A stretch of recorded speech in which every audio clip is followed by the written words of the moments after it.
Good morning, folks. Just want to share something with you real quick. Hopefully you can hear me all right over the motor, but we'll try to yell a little bit. So what we're looking in here is these suspension components. Like I said, I'm a big fan looking for any dry powdery rust. So you can see here we got a little bit of powdery rust around that bolt, So something tells me there's something going on. See how there's no rust around that one? So we get in here, we look,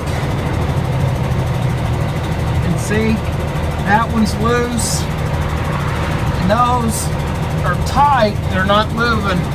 But let's go take a look at that other side. You know, there's no rust streak in here. Everything's good and tight. This fender mount is good and tight there. So let's go to the other side. Alrighty, folks, we're back. We're just kind of taking a look there.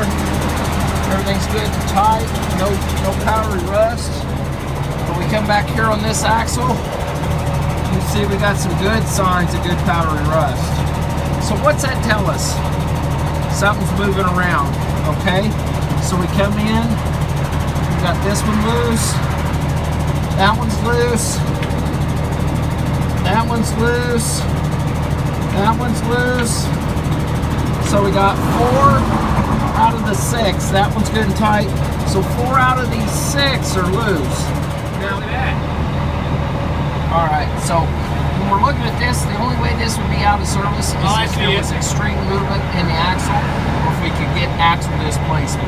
Since we still got bolts that are tight on this side, 2, and bolts that are tight on that side, 2, couple, it's not going to be an out of service, just a violation. So hope this helps. Have a great day. And here's the out of service that shows us where we have to have a loose shifting axle. Hope this helps. Have a great day.